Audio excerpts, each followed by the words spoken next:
You join us in Milford Haven, where we've been staying for a few days waiting for the right weather to sail further north. Milford Haven is a natural harbour located on the west coast of Wales and is one of the deepest natural harbours in the world. The port has a long history dating back to the Vikings, who used it as a trading post. During World War II, Milford Haven was an important naval base and played a key role in the D-Day landings. Milford Haven is home to one of the largest oil refineries in the UK and has been in operation since the 1970s. The Milford Haven Waterway is a site of special scientific interest, an SSSI, due to its unique ecology and geology.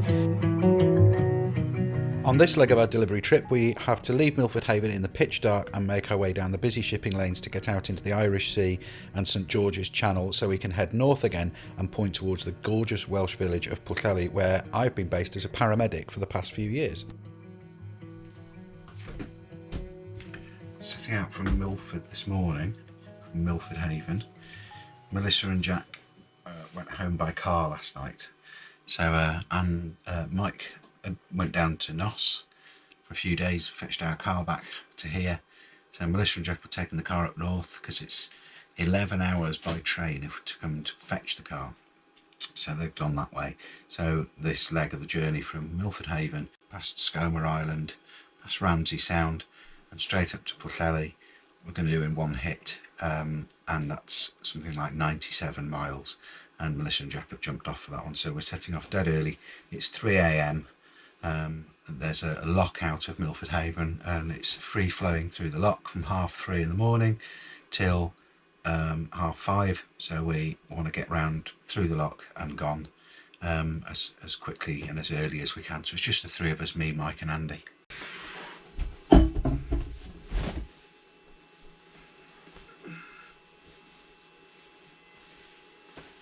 And it's very cold, which is why I've got my thermal leggings on underneath my Ron Hills, and then I'll have my Celopex on top of that. Morning.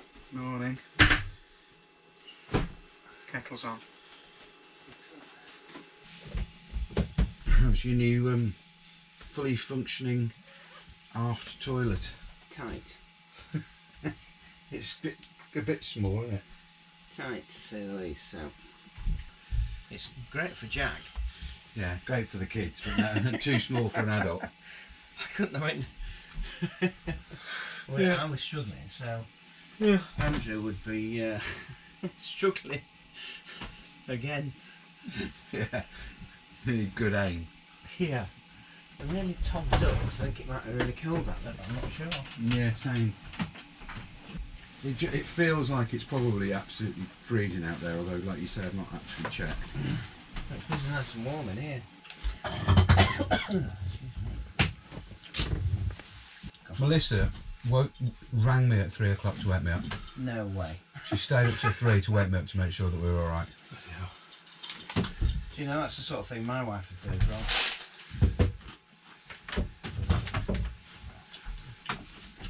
Crazy. In fact, she said last week on Saturday morning she could have been with us because she was actually awake at 4 o'clock when we left. Oh, Melissa's dead jealous she's not on this leg. But it just makes sense for somebody to get the car back, doesn't it? 11 hours on the train, like you say. Got to go through Birmingham on the train to get the car back from here. Yeah.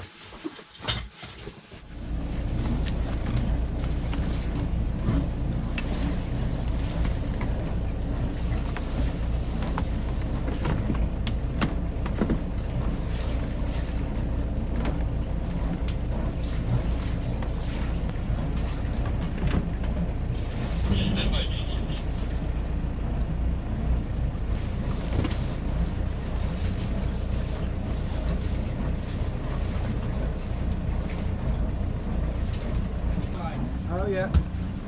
Nav lights on. Nav lights and steaming lights.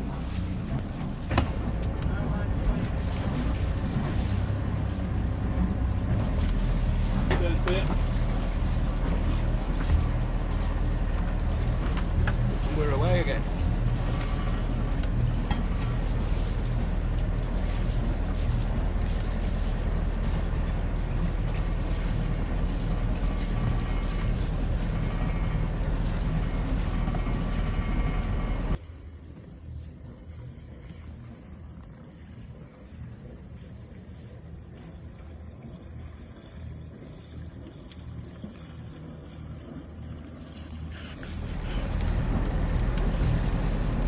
Thanks guys, see you later. Thanks for all your help.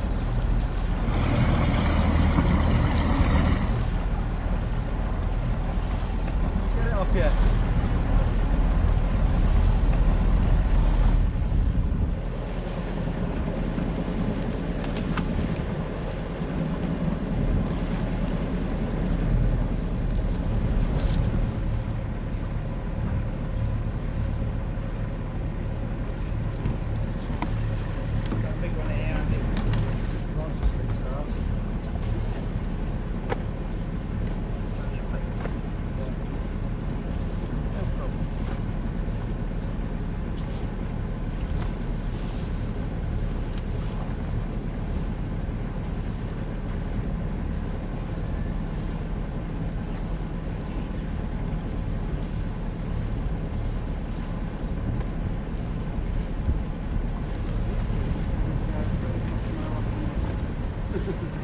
At this speed, we'll be there at 3 o'clock tomorrow afternoon. Yeah.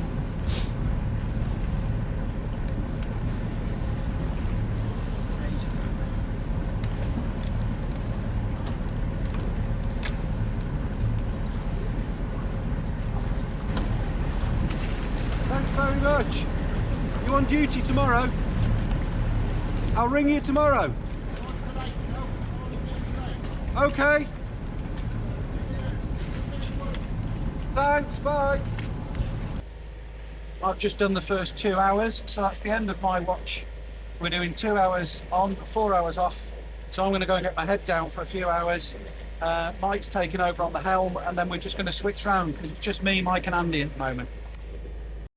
Okay, so we left Milford Haven Marina and made our way all the way along the estuary towards Skomer Island. Skomer Island is an absolutely incredible place. It's a wildlife reserve and it's got puffins and all kinds of amazing creatures, and you really should stop there if you ever get the chance. But of course, we're on a delivery trip, so we weren't stopping.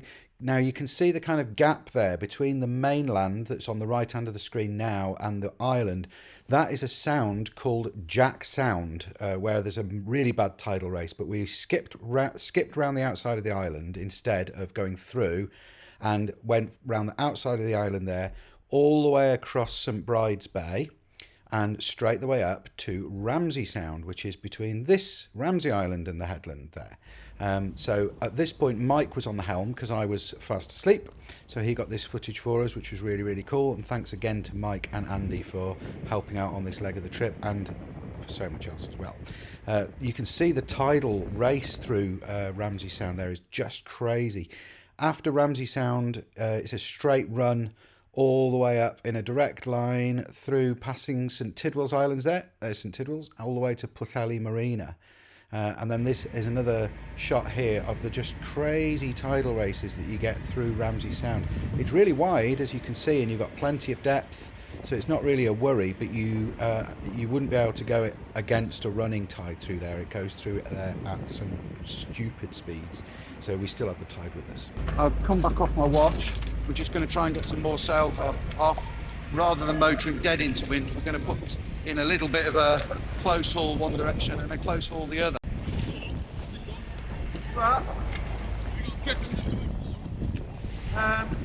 That one, I think, the big one, yeah.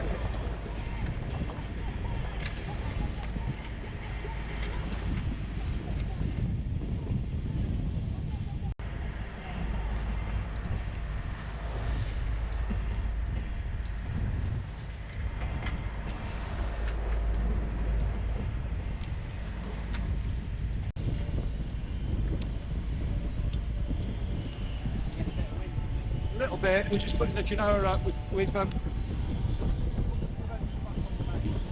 and we've decided, rather than go dead into wind with the donkey, we've decided to bear away a little bit, fill the sails, and then put a tack in later on.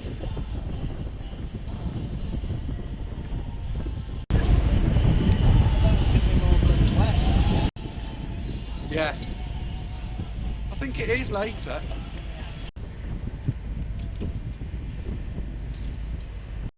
So that's it, we've got jib number 1 up, which is actually smaller than that Genoa we were using the other day, and the main and the mizzen, and we've got 6.8, 7 knots of boat speed in 14 knots of wind, which is smashing. That's all right. So I'm happy with that. So engine off. Mike's just gone to turn the engine off.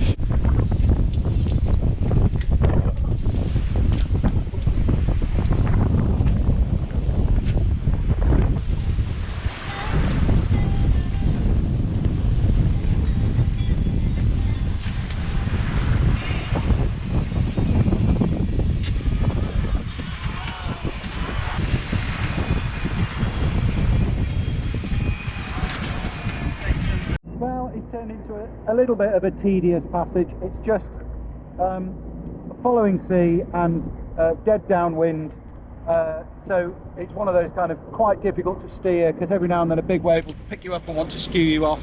Generally the boat tracks really nicely, but every now and then she just wants to get kicked off to one side. The swell's pretty impressive though. Have a look at this.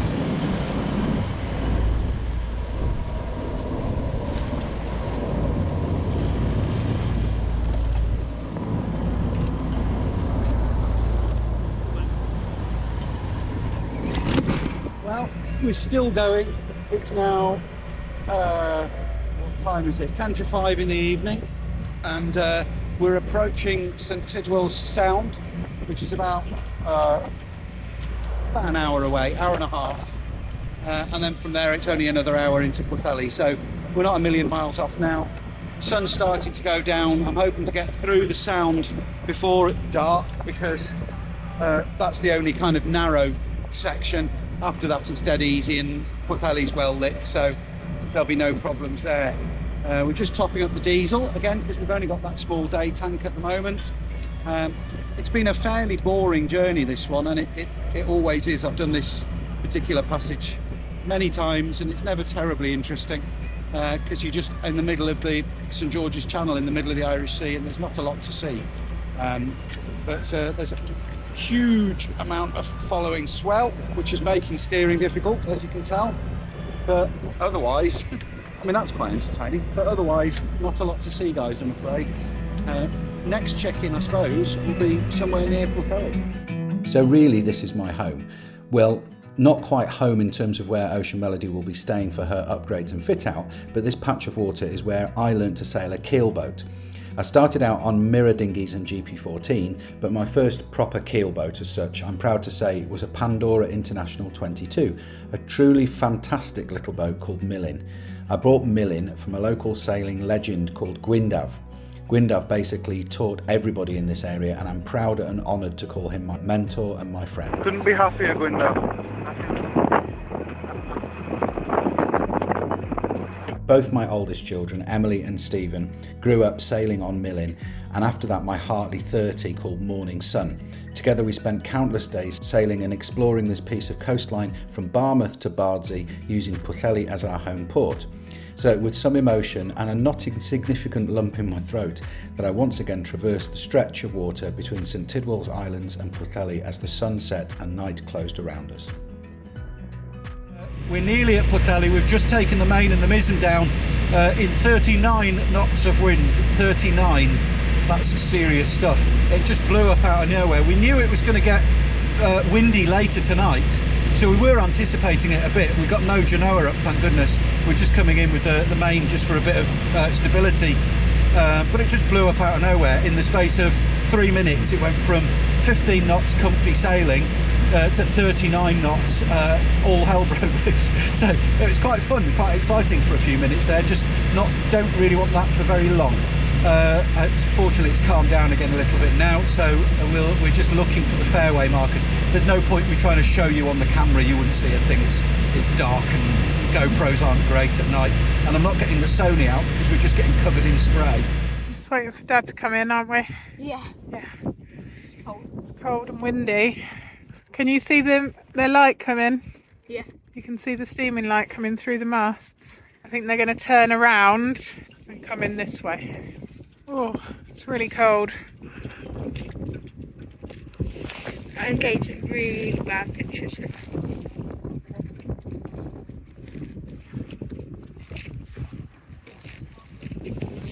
I'm here.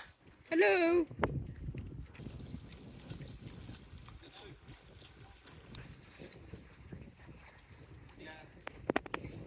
Hola, amigos.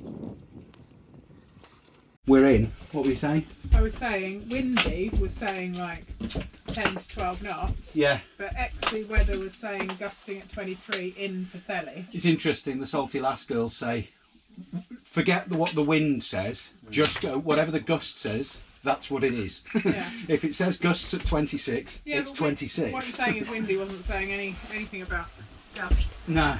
The XC weather. So just a really quick update. I'm back home for now. Sorry we haven't done an update sooner, but I've just been in and out of hospital all the time. Baby keeps trying to come early, but for now he's here and I'm 33 weeks, so it's all looking good. There's a few issues, isn't there?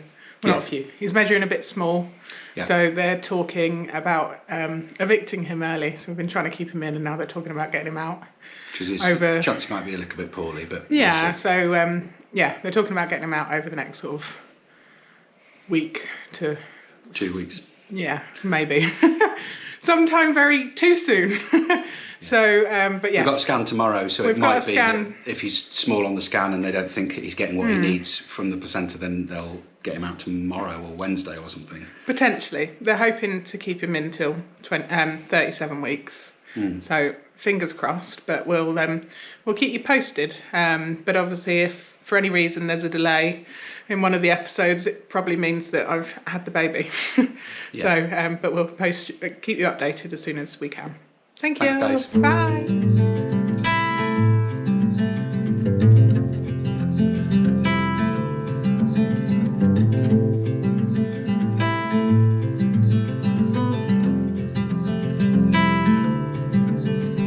Close your eyes, hear the voice within calling.